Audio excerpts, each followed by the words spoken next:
everyone! My name is Maddie Hendricks.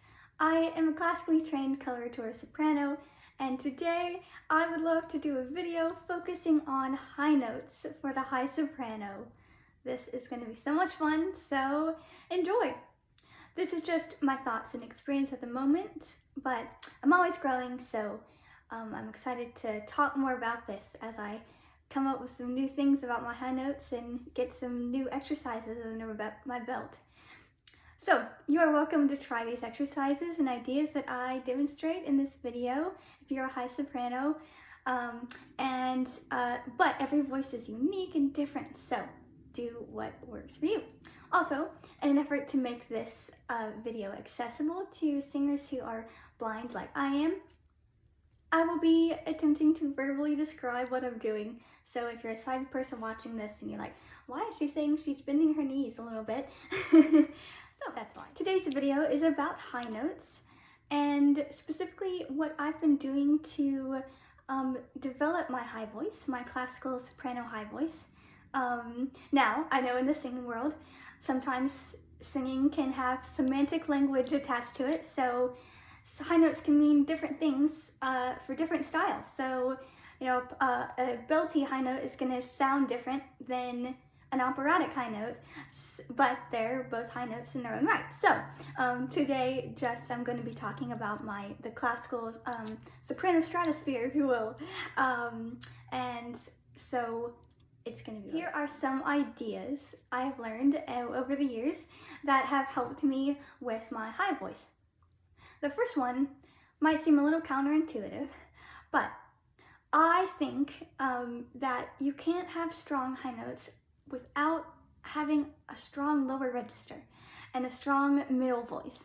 And this is really important to me as a singer because I want my voice to be healthy and grounded and well-rounded. So I'm someone who does a good, thorough warm-up before I sing a song, and I don't start with my high notes. I'll talk about this later, but I start with my low notes and my middle voice, and getting those aligned and really strong is a good thing, and then I can work up. Okay.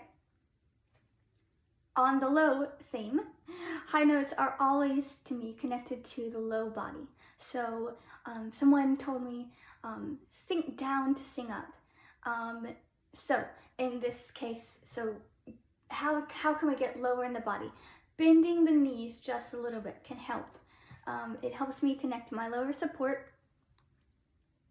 And yes, and so I feel like sometimes when we think about high notes, we want to kind of reach up. That's a really common thing with the reaching up with the chin. And I get it because, you know, we're thinking high. It's like, oh my gosh, this is a high note. I have to think up and reach up. But instead I'm thinking about sometimes I say think about it like a pianist. A pianist doesn't reach up to play a higher note. They stretch.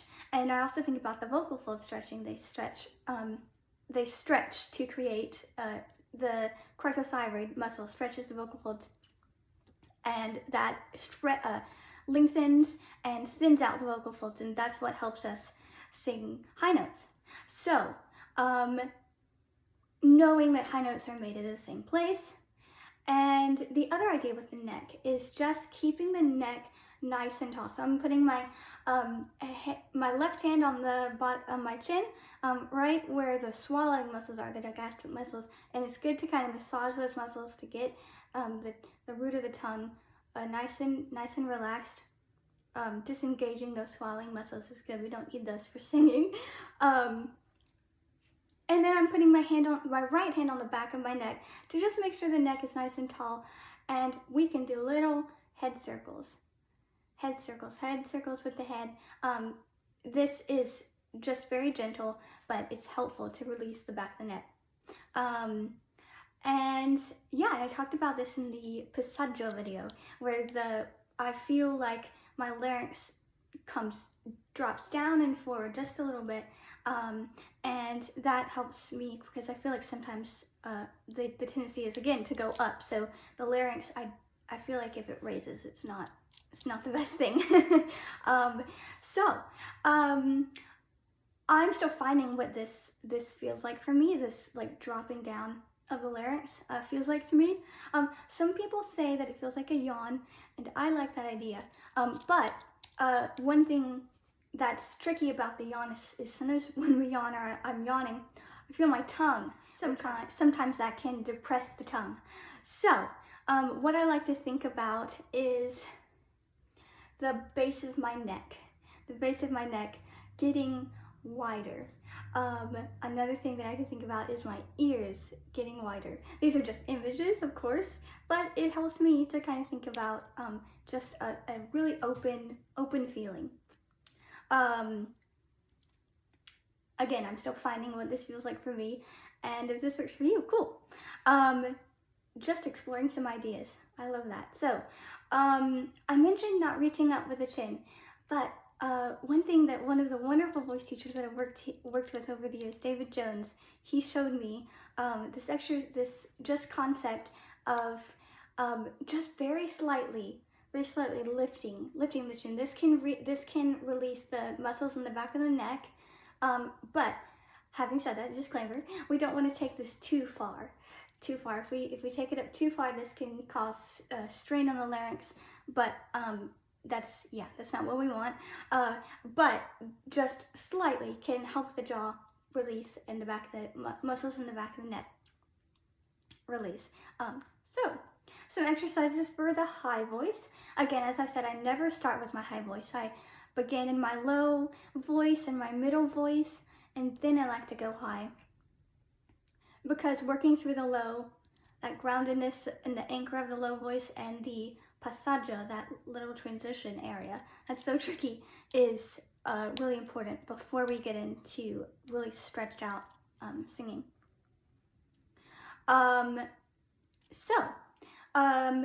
One thing that I love to do is lip trills.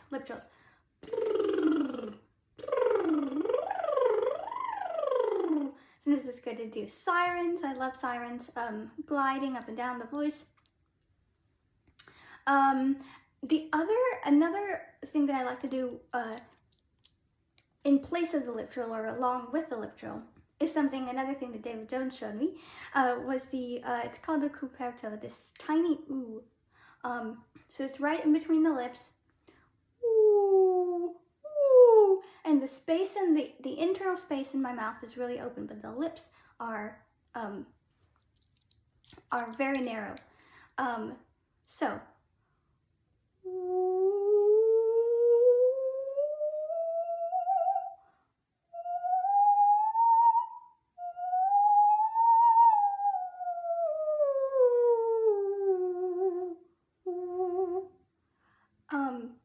cool exercise, and it's kind of a strange sound. I think about it almost like I'm saying like a W in the English language.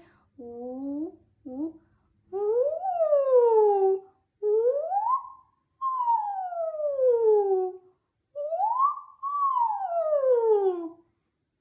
Really a strange sound if you're not familiar with it, but it really helps keep my voice nice and open.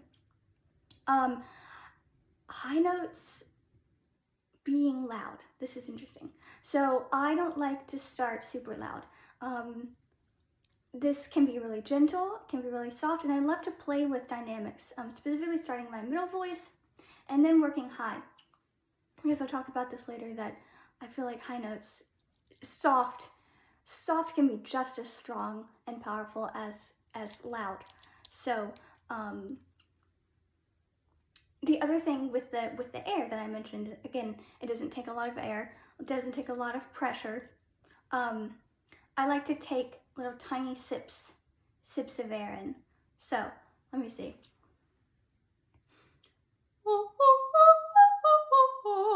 Staccato is really helpful up here. So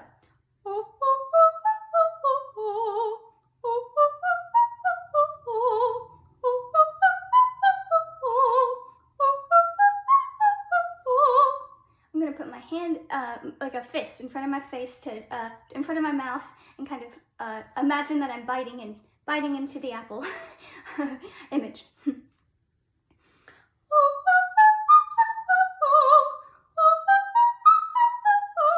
Now always keeping it to that, connected to that is really helpful. Staying connected and grounded to that low. Another thing is, especially for a light soprano like myself, I like to keep things nice and light up in my high voice. So we're doing a coloratura exercise. This has been kind of an advanced exercise, but it's been something that's really been fun for me to explore. So.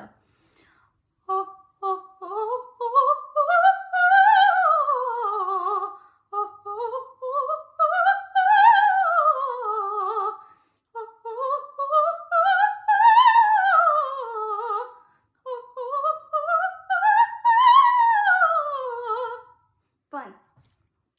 Yeah, nice and light. And the other thing, sometimes I mentioned the primal sounds in previous videos. It's so strange for non-singers, but we think about like a puppy whimper up here.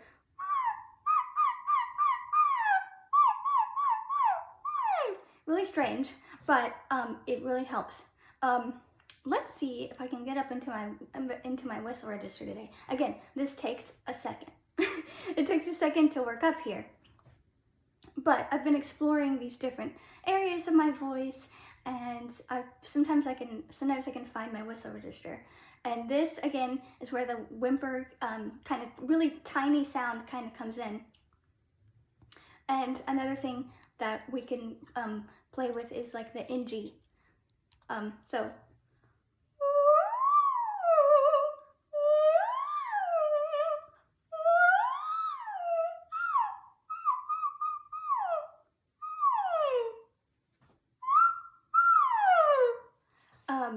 I haven't quite found this whistle register fully just yet, but it'll come, I think, and I'll share a video of that later when I have a breakthrough with it. So, yay, fun. Okay, so a couple of demonstrations of the high notes. So, I mentioned the idea of feeling like I had, when I was a young singer, having to like be loud all the time when I sang high. And I think there's a point in our voice where we can go too loud, and you have to find that for your own individual voice. I'm a very light voice, a smaller voice, if you will, so my loud limit is going to be different than, say, a more dramatic, fuller voice. Having said that, there's a point where we can get to where it goes too far. So something that I'm working on currently at the moment is You'll Never Walk Alone from Carousel, the Broadway musical. So. Walk on, with hope in your heart, and you'll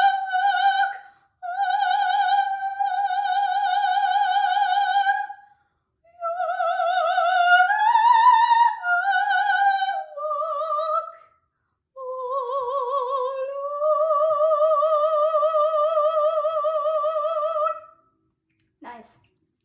If I push that sound a little too far, it can get a little bit strident, and it's uncomfortable, and I can feel when it's uncomfortable. So whenever you feel something's uncomfortable, definitely check it out, figure out why, and yeah, we want something to be comfortable and nice and easy.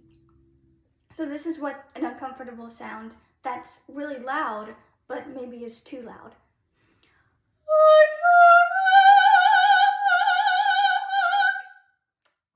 That's, yeah.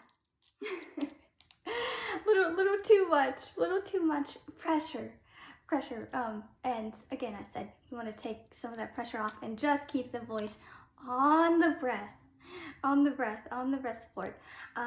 So one more thing, and always going back to the operatic singing isn't always loud. It's really powerful when it gets really soft and emotional and sensitive. So how can we find soft yet supported singing? Sometimes going back to these really small set kind of sounds like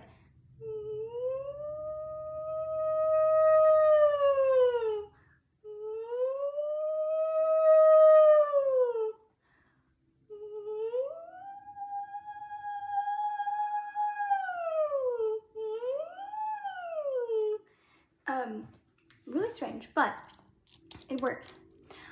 So another demonstration is that I had is this ending of O mio babbino caro.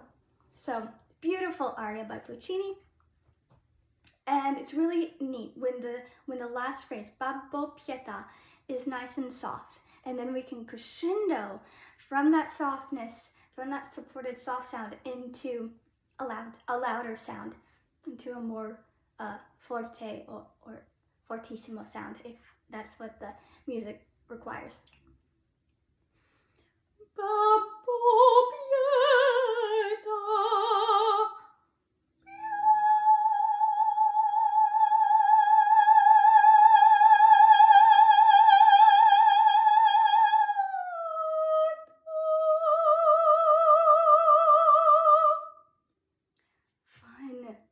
Fun stuff. I can't wait to talk more about this in future videos, you guys. High notes, although they come easily for me as a high soprano, I want to be the best singer that I can be. So I'm always thinking about, what are my high notes going to sound how are they going to sound 6 months from now, a year from now, 10 years from now? It's going to change. It's going to get fuller. It's going to get richer.